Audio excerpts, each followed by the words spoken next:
രണ്ടാഴ്ചയായിട്ടും pension ഇല്ലെന്ന് പറഞ്ഞാൽ ഇങ്ങനെയല്ല പിന്നെ അടുത്ത പെൻഷനും കിട്ടാതെ വരും. ഈ പുതിയ ആൾക്കാരെ വെച്ചിട്ട് അവർ പാക്കേജ് വെച്ചിട്ട് വന്ന കാര്യം നടക്കൂ. ഇപ്പം 5 തവണ മുടങ്ങിയിട്ടിട്ടാണ് ഒരു തവണ എങ്ങനെയെങ്കിലും പൊങ്ങുന്നത് തരുന്നത്. അതും ഇല്ലെന്ന് വെച്ചാൽ പിന്നെ വർക്കലയിൽ സാമൂഹ്യക്ഷേമ പെൻഷൻ വിതരണം വൈകുന്നതായി പരാതി. കൃത്യമായി വിതരണം നടത്തിയിരുന്ന കളക്ഷൻ ഏജന്റുമാരെ മാറ്റി ഉദ്യോഗസ്ഥർ വിതരണം ഏറ്റെടുത്തത് വയോജനങ്ങൾക്ക് തിരിച്ചടിയായി. വീടുകളിലെത്തി പെൻഷൻ വിതരണം നടത്തുന്നതിന് പകരം വയോജനങ്ങളെ പലയിടങ്ങളിലായി റോഡുകളിൽ വിളിച്ചു വരുത്തി പെൻഷൻ തുക നൽകുന്ന രീതിയാണ് ഇപ്പോഴുള്ളത്. ജീവനക്കാർക്ക് കൃത്യമായി വിതരണം ചെയ്യേണ്ട വീടുകൾ അറിയില്ല എന്നതാണ് ഇതിന് കാരണമായി പറയുന്നത്.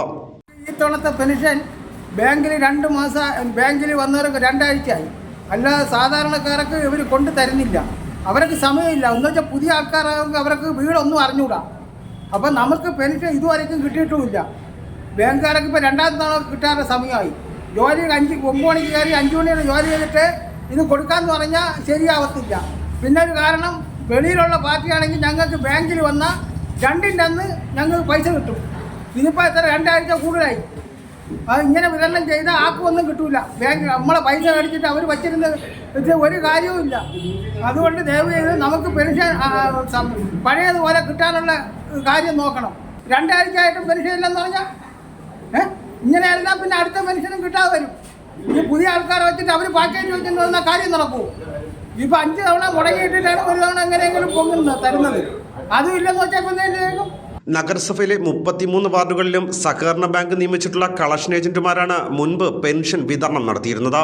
എന്നാൽ സഹകരണ ബാങ്ക് സർക്കുലർ പ്രകാരം സഹകരണ സംഘം ജീവനക്കാർ നേരിട്ട് പെൻഷൻ വിതരണം നടത്തണമെന്നുള്ള നിർദ്ദേശം നടപ്പിലാക്കിയതോടെയാണ് വിതരണം അവതാളത്തിലായത്. കിട്ടുമായിരുന്നു. ഇപ്പോൾ സമയത്ത് കിട്ടണതുമില്ല, ഒന്നും ചെയ്യുന്നില്ല. പെൻഷൻ വരണാന്ന് കാത്തിരിക്കുകയാണ്. ഞാൻ എന്നും കാത്തിരിക്കുകയാണ്. എന്ത് ചെയ്യും? ബാങ്ക് ജീവനക്കാർ ഓഫീസ് സമയങ്ങളിൽ വീടുകളിലെത്തി പെൻഷൻ വിതരണം ചെയ്യാൻ പാടില്ല എന്നതും പെൻഷൻ വിതരണത്തെ പ്രതികൂലമായി ബാധിച്ചിട്ടുണ്ട്.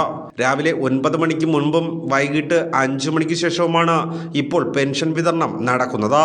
ബാങ്ക് ജീവനക്കാർ വാർഡ് മെമ്പർമാരുടെ സഹായം തേടിയാൽ വിതരണം കുറച്ചുകൂടി കാര്യക്ഷമമാക്കാൻ കഴിയും. ഈ വിവരങ്ങളുമൊന്നും അറിയാതെ വയോജനങ്ങൾ മരുന്ന് വാങ്ങാൻ പോലും വഴിയില്ലാതെ പെൻഷൻ കിട്ടുന്നതും കാത്തിരിക്കുകയാണ്. പോസ്റ്റ് ഓഫീസ് വഴിയാണ് മുൻകാലങ്ങളിൽ പെൻഷൻ വിതരണം നടത്തിയിരുന്നത്. 2016 സഹകരണ ബാങ്ക് മുഖേന വിതരണം മാറ്റുന്നത്. 2021 മരണപ്പെട്ട 37 പേർക്ക് വർക്കലയിൽ പെൻഷൻ വിതരണം ചെയ്തതായി സഹകരണ ബാങ്ക് രജിസ്ട്രാർ നടത്തിയ അന്വേഷണത്തിൽ വ്യക്തമായിരുന്നു. സാമൂഹ്യ സുരക്ഷാ പെൻഷൻ കുറച്ച് നാളുകൾക്ക് ശേഷം വർക്കല നഗരസഭയിൽ വിതരണം തുടങ്ങി. ഇപ്പോൾ ആൾക്കാർ വളരെ കാത്തിരിക്കുകയായിരുന്നു. അപ്പോൾ അതൊരു അവതാളത്തിലായി എന്ന് തന്നെ പറയാം. കാരണം ഇത് ഇപ്പം സഹകരണ ബാങ്ക് ജീവനക്കാരാണ് ഇത് ഓരോ വീടുകളിൽ എത്തിക്കുന്നത്. ഇത് മുമ്പ് ഇതിന് സഹകരണ ബാങ്ക് ഏജന്റുമാരെ വെച്ചിരുന്നു. ഇപ്പോൾ അത് നേരിട്ട് ജീവനക്കാർ തന്നെ കൊടുക്കണമെന്നുള്ളൊരവസ്ഥ വന്നപ്പോൾ അതിനുണ്ടാകുന്ന പ്രായോഗിക ബുദ്ധിമുട്ട് വളരെ അധികമാണ്. പെട്ടെന്ന് ഇങ്ങനെ മാറ്റം വന്നപ്പോൾ അതിന് പ്രധാന കാരണം നമ്മുടെ ഇവിടെ 33 കൗൺസിലർമാരുണ്ട് വർക്കല്ലേ. അവരുടെ സഹായം തേടിയാൽ വളരെ എളുപ്പം കൊടുത്തു തീർക്കാവുന്ന, വളരെ പ്രയാസം ഇല്ലാതെ കൊടുത്തു തീർക്കാവുന്ന ഒരു കാര്യം. ഇവരിത് ഒരു രാഷ്ട്രീയം കൂടി കലർത്തിക്കൊണ്ടാണ് ഇങ്ങനെ ഒരു തീരുമാനത്തിൽ ഈ ജീവനക്കാർക്ക് പല ഏരിയയിലും അവർക്ക് ആളിനെ അറിയത്തില്ല. അപ്പോൾ അവരെ കണ്ടുപിടിച്ച് കൊടുക്കുന്നതിന് അവരുടെ ഡ്യൂട്ടി സമയം കഴിഞ്ഞിട്ടാണ് ഇത് കൊടുക്കേണ്ടി വരുന്നത്. അപ്പോൾ അത്രയും ബുദ്ധിമുട്ടിയാണ് ഇവർ കൊടുക്കേണ്ടി വരുന്നത്. അപ്പോൾ അത് ഒരുപാട് ഡിലേ ആവുന്നുണ്ടെന്ന് മാത്രമല്ല, കഴിഞ്ഞ ഒരു ദിവസം ഒരു വീഡിയോ ഇവിടെ പ്രചരിക്കുന്നുണ്ടായിരുന്നു. കാരണം അതിനകത്ത് ഒരു ജീവനക്കാരി ഈ പ്രദേശത്തുള്ള സാമൂഹ്യ സുരക്ഷാ പെൻഷൻ വാങ്ങുന്ന വളരെ പ്രായമേറിയ ആൾക്കാരെ പോലും വിളിച്ചു ഒരു കേന്ദ്രത്തിൽ എത്തിച്ച് അവിടെ വെച്ച് റോഡിൽ വെച്ച് കൊടുക്കുന്നൊരവസ്ഥ. അതൊക്കെ വളരെ ദയനീയമാണ്. അവർ ഇത്രയും പ്രായവാരി സാമൂഹ്യ സുരക്ഷാ ഈ ഫണ്ട് കിട്ടുമെന്ന് പറഞ്ഞ് അവർ വന്ന് വാങ്ങേണ്ട ഒരു അവസ്ഥയാണ്. അപ്പോൾ അതൊക്കെ വളരെ ഈ കാലഘട്ടത്തിൽ അതൊക്കെ വളരെ ദയനീയമാണ്. അങ്ങനെ ചെയ്യാൻ പാടില്ലാത്തൊരു കാര്യമാണ് ഇപ്പം നടന്നുകൊണ്ടിരിക്കുന്നത്.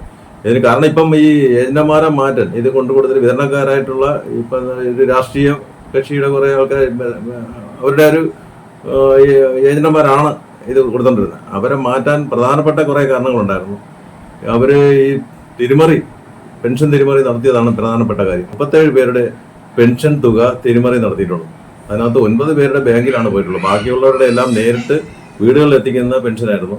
അത് മരിച്ച ആൾക്കാരുടെ കള്ളവൊപ്പിട്ട് ഈ ഏജന്റുമാര് അവർ കൈക്കലാക്കി എന്നുള്ള റിപ്പോർട്ടായിരുന്നു വന്നത്. പെൻഷൻ നൽകുന്നതിനായി ചിലവിനത്തിൽ ഏജന്റുമാർക്ക് 20,000 രൂപ അഡ്വാൻസായി നൽകുകയും പെൻഷൻ നൽകിയ ശേഷം ചിലവ് കഴിഞ്ഞ് ബാലൻസ് തുക ബാങ്കിലടയ്ക്കാൻ നിർദ്ദേശിക്കുകയും ചെയ്തിരുന്നു.